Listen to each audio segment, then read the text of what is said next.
Welcome to a class of book keeping. Paper pattern कर रहे हैं हम लोग एचएससी बोर्ड का 12th स्टैंडर्ड का फेब का 2026 का 80 मार्क का पेपर है। पेपर पैटर्न डिस्कस करेंगे और क्वेश्चन नंबर 1 ऑब्जेक्टिव है वो भी करेंगे। सो वीडियो को एंड तक जरूर देखें। पेपर पैटर्न में ऑब्जेक्टिव में ए से लेके जेड तक आपको कोई भी 4 क्वेश्चन आएंगे।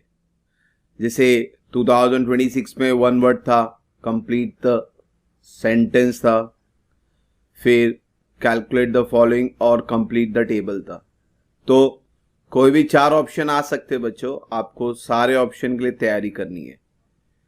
क्वेश्चन 2 एडमिशन और रिटायरमेंट बेसिकली आता है, ये साल उन्होंने चेंज कर दिया, एडमिशन और बिल्स ऑफ एक्सचेंज कर दिया क्वेश्चन नंबर 2 के ऑप्शन में। तो आप कोई भी चैप्टर को ऑप्शन नहीं रख सकते। तो क्वेश्चन नंबर 3 रिटायरमेंट और डिसोल्यूशन कर दिया और 2 एडमिशन और बिल्स ऑफ एक्सचेंज कर दिया। तो कोई भी आप ऑप्शन नहीं रख सकते, सबको करना आपको। फिर है क्वेश्चन नंबर 4 और 5। अब इसमें भी उन्होंने 1 2 3 4 टॉपिक दिए, तो कोई भी मिसमैच कुछ भी कर सकते हैं उन लोग।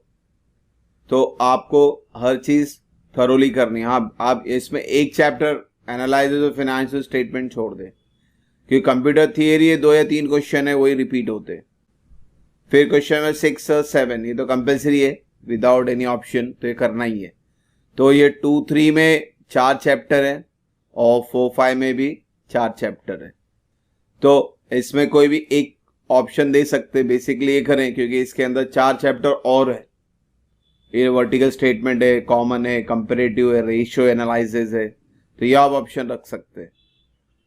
और फिर ये 4 में भी कोई भी एक ऑप्शन रखना है तो आप रख सकते हैं। तो 3 तो करके जाना ही है हम लोग को, यहाँ पे भी 3 करना है, यहाँ पे भी 3 करना है, तो इसको ध्यान में रखें। अब आज जो करेंगे, आज के वीडियो में क्वेश्चन नंबर 1 ऑब्जेक्टिव जो फेब 2026 के बोर्ड के पेपर में आया था वो चेक करते हैं।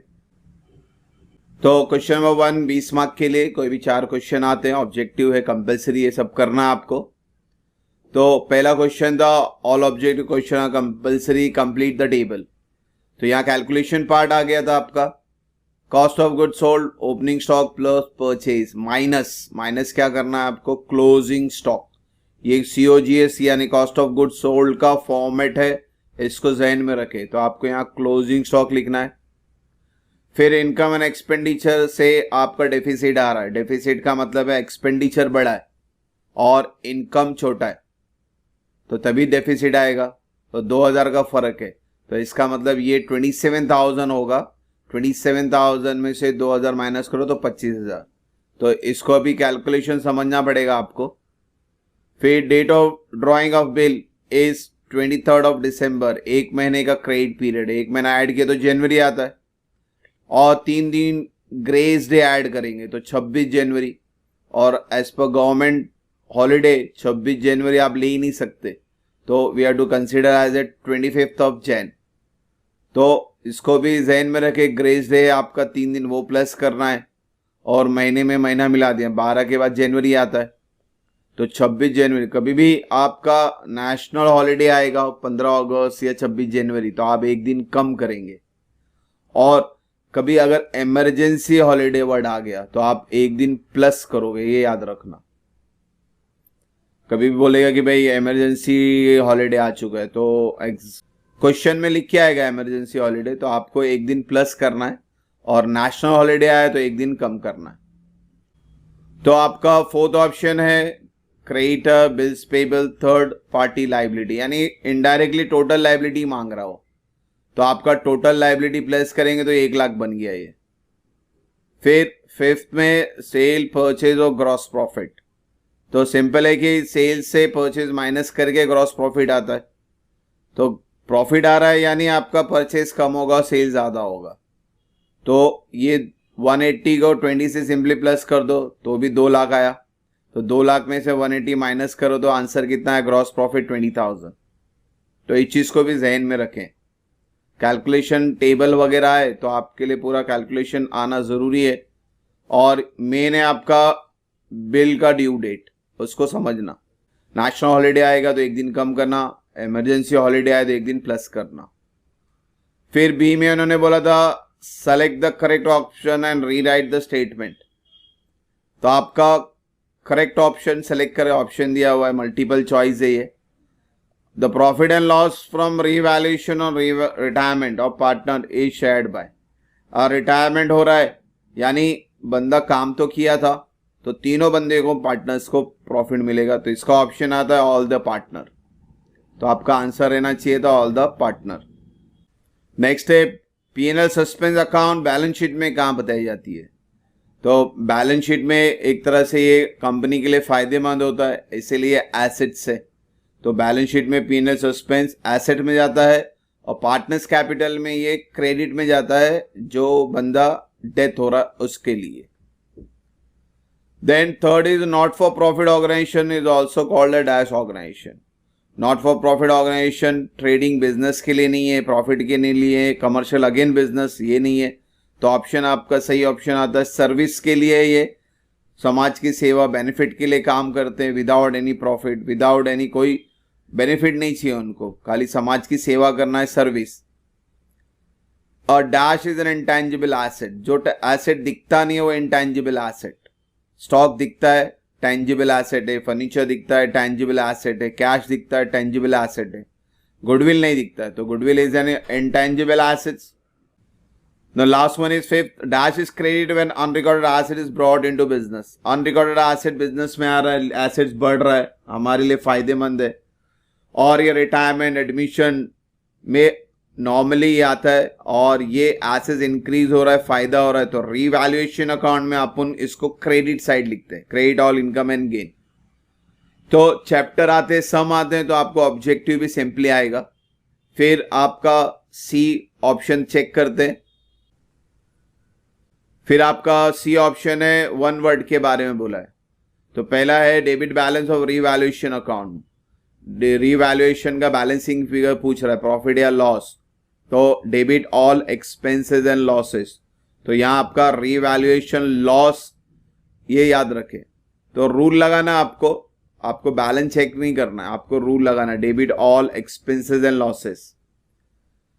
It is damage software, crack software but newly fully function. तो ये ऐसा सॉफ्टवेयर है जो कंपनी में यूज डायरेक्टली नहीं कर सकते, इलीगल रहता है, चोरी वाला सॉफ्टवेयर, तो इसको बोलते हैं पायरेटेड सॉफ्टवेयर।